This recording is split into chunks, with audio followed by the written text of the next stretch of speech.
কমলা দেবী, তার স্বামী সুরেশবাবু, দুই ছেলে বিক্রম, রাহুল, দুই বৌমা বিলকিস, নন্দিনী এবং ছোট দুই নাতি নাতনিকে নিয়ে শহরে বাস করে। কমলা দেবীর ছোট বৌমা নন্দিনী ছিল খুবই ধনী পরিবারের মেয়ে, কিন্তু কমলা দেবীর পরিবার ছিল মধ্যবিত্ত।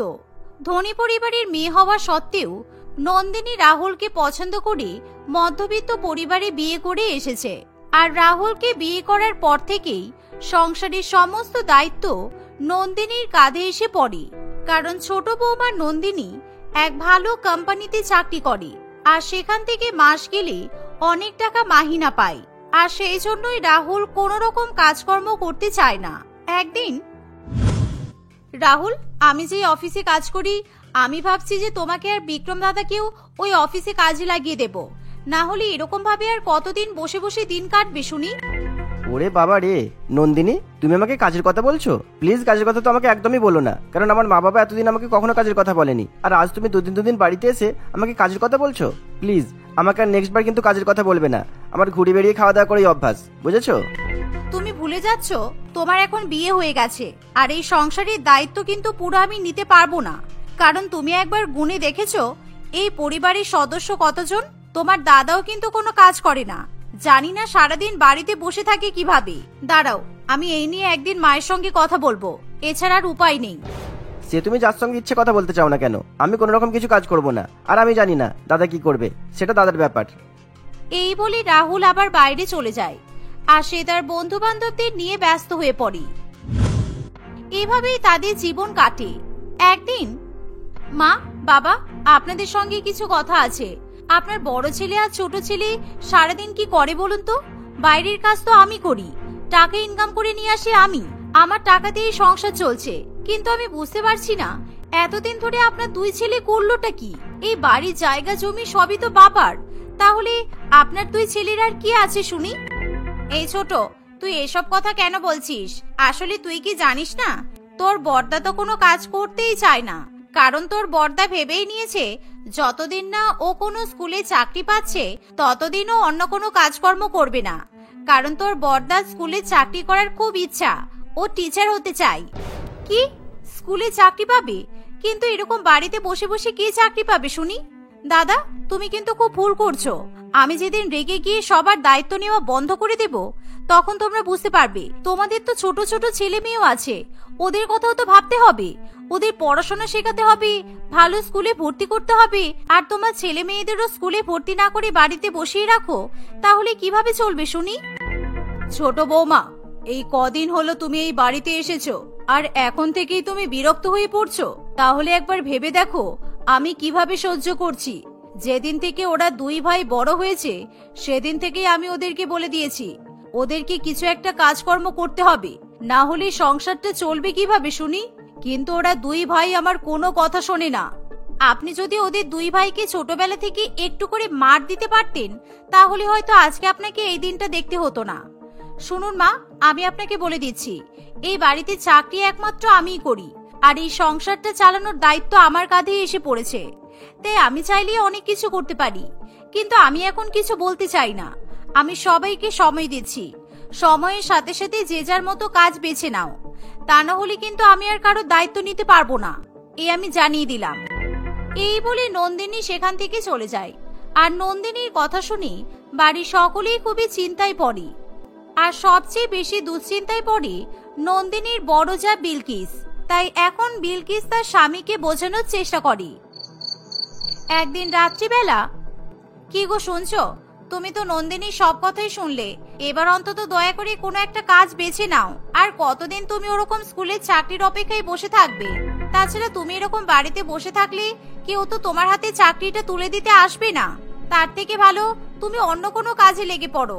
তোমার বাবার টাকা ছিল বলে তুমি অন্তত পড়াশোনাটা করতে পেরেছো, আর আজকে নন্দিনীর জন্য তুমি ভালো মন্দ খেতেও পারছো। কিন্তু এভাবে কতদিন চলবে? এখন এই সংসার চালানোর সব দায়িত্ব কিন্তু ছোটর কাঁধে। আর আমার তো খুব চিন্তা হচ্ছে, ছোট কতদিন পর্যন্ত আমাদের দায়িত্ব নেবে বলো? আরে বাবা তুমি চুপ করো তো, ওসব কাজ কাম আমি করতে পারবো না। আর তোমার ছোট যা দুদিন দায়িত্ব নিয়েছে বলে আমাকে এত কথা শোনাবে? আর শোনো, আমাকে যা ইচ্ছে কথা শোনাক না কেন, যতদিন আমি স্কুলে চাকরি পাচ্ছি ততদিন আমি কোনো কাজে হাত দেবো না বলে দিলাম। এই বলে বিক্রম ঘুমিয়ে পড়ে। অন্যদিকে বিক্রমের কথা শুনে তার বউ মহা চিন্তায় পড়ে। সে কি করবে কিছুই ভেবে উঠতে পারে না, কারণ নন্দিনীর এখনো পর্যন্ত কোনো সন্তান হয়নি, আর বিলকিসের দুটো ছোট ছোট ছেলে মেয়ে আছে। তাই বিলকিস সবসময় তার ছেলে মেয়েদেরকে নিয়ে প্রচন্ড পরিমাণে চিন্তা করে, কারণ তার দুই ছেলে মেয়ে সবসময় তাদের ছোট কাকিমার কাছ থেকেই টাকা পয়সা চায়। একদিন, কাকিমা আমাদেরকে টাকা দাও না, আর তা না হলে আজকে আমাদেরকে কিছু খাবার অর্ডার করে দাও, আজকে আমরা বাইরের খাবার খাবো। হ্যাঁ হ্যাঁ, তোদের দায়িত্ব নিয়ে আমি তো এখানে বসে আছি, তোরা সবসময় আমাকে এসে বলিস কেন? আচ্ছা বিট্টু, পিঙ্কি, তোরা কি তোদের বাবা মাকে এই কথাগুলো বলতে পারিস না, যাতে তোদের বাবা কোনো কাজকর্ম করে? সবসময় তোরা আমার কাছে এসে টাকা চাস কেন? কাকিমা, তোমার কাছেই তো টাকা থাকে, বাবার কাছে তো টাকা থাকে না। আর টাকা থাকলেও বাবা আমাদেরকে কিছু খাবার কিনেই দেবে না। আর খাবার অর্ডার করার কথা তো তুমি ভুলেই যাও, বাবা কখনো খাবার অর্ডার করে না। আর আমরা কিছু খেতে চাইলে বাবা কিনেও দেয় না।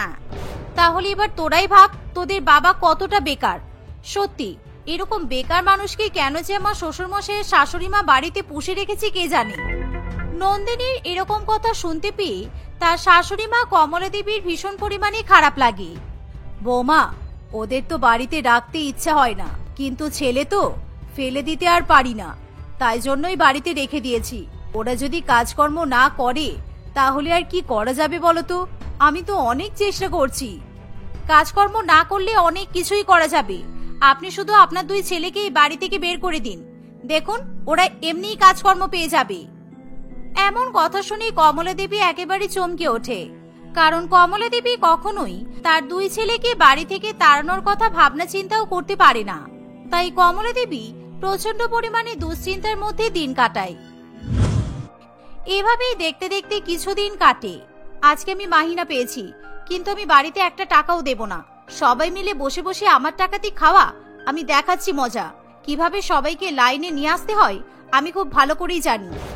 এমনই ভাবনা চিন্তা করতে করতে সোনালী তার শাশুড়ি মায়ের কাছে গিয়ে বলে, আমি জানি মা, আপনি আমার মাহিনার টাকা নেবে বলেই বসে আছেন, কিন্তু আপনি কি জানেন আজকে আমি মাহিনা পাইনি। আসলে আমাদের কোম্পানিতে কিছু প্রবলেম হয়েছে, তাই এখন কাউকেই স্যালারি দেওয়া হবে না। আমি এখন জানি না আপনি এবার এই মাসটা কিভাবে চালাবেন। কি বলছো কি বৌমা? তাহলে এখন আমরা সবাই কি খাবো? একমাত্র তুমিই তো ভরসা ছিলে আমাদের সবার খাওয়া পড়ার দিকে যাতে কোনো অসুবিধা না হয়, তুমিই তো এতদিন পর্যন্ত সেই দায়িত্ব নিয়েছো। কিন্তু এখন যদি তুমি স্যালারি না পাও তাহলে আমাদেরকে তো না খেয়ে পড়ে মরতে হবে। আপনি যদি এই বয়সে এসব কথা চিন্তা ভাবনা করেন তাহলে আপনার দুই ছেলেকে আপনি কেন জন্ম দিয়েছেন শুনি? ছেলে হয়েও যদি ওরা বাড়িতে বসে থাকে তাহলে আমার তো আর কিছু করার নেই। আমি তো এই বাড়ির বৌমা, আমি অত চাপ নিতে পারবো না। এমন কথা শুনে কমলা দেবী খুবই রেগে যায়, আর সে সত্যি সত্যি তার দুই ছেলেকে বাড়ি থেকে তাড়িয়ে দেওয়ার সিদ্ধান্ত নেয়। বিক্রম, রাহুল, তোরা যা, তোরা দুজনে ব্যাগপত্র গুছিয়ে এই বাড়ি থেকে বেরিয়ে যা। আমি ভেবে নেব আমার কোনো ছেলে নেই, আমার শুধু দুটোই বৌমা, বিলকিস আর নন্দিনী।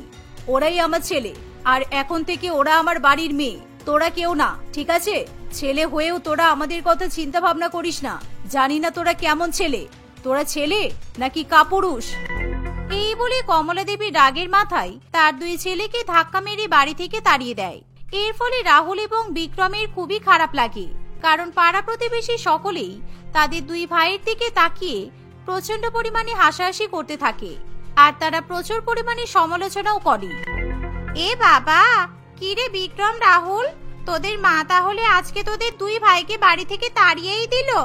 আমি তো জানতাম একদিন না একদিন তোদের মা তোদেরকে বাড়ি থেকে তাড়িয়ে দেবেই।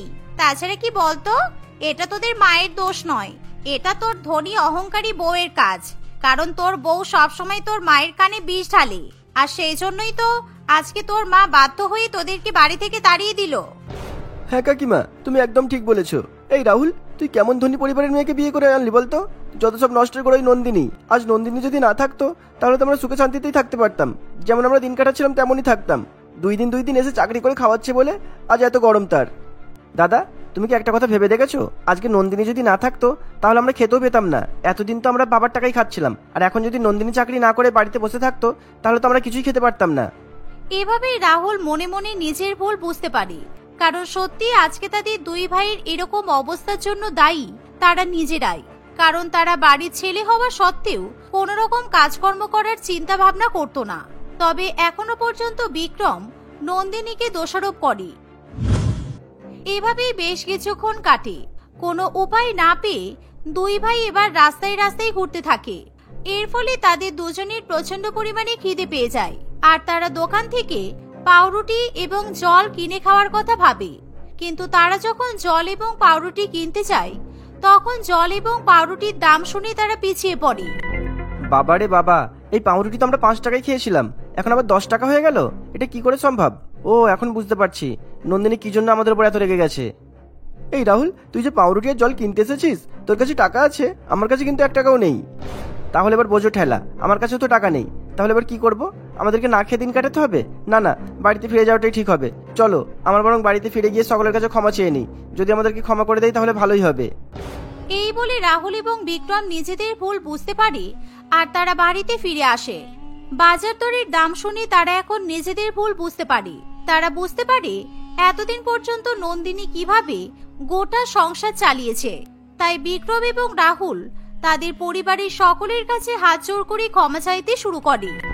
নন্দিনী, মা, বাবা, আমাদেরকে ক্ষমা করে দাও। আসলে আমরা এতদিন ধরে সবকিছু থেকেই অজানা ছিলাম, কিন্তু এখন বুঝতে পারছি আমরা কতটা অলস, কতটা বোকা। পড়াশোনা শেখার পরও আমরা বাড়িতে বসে আছি। না না, আমরা আজ থেকে এরকম করব না। আমরা এবার থেকে কোনো একটা কাজ খুঁজেই নেব। নন্দিনী, আমি কথা দিচ্ছি তোমাকে সংসারের কোনো দায়িত্ব নিতে হবে না। রাহুলের কথা শুনে নন্দিনী এবং তার শ্বশুরবাড়ির লোকেরা সবাই খুবই খুশি হয়।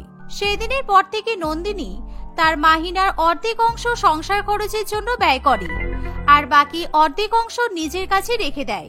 আর দেখতে দেখতে কিছুদিনের মধ্যেই বিক্রম এবং রাহুল দুই ভাই ভালো চাকরি পেয়ে যায়, আর তারা দুজনে ভালো টাকা মাহিনাও পায়। এর ফলে তাদের পরিবারে আর কোনো রকম সমস্যা সৃষ্টি হয় না। তারা সকলে হাসি খুশিতে দিন কাটাতে থাকে।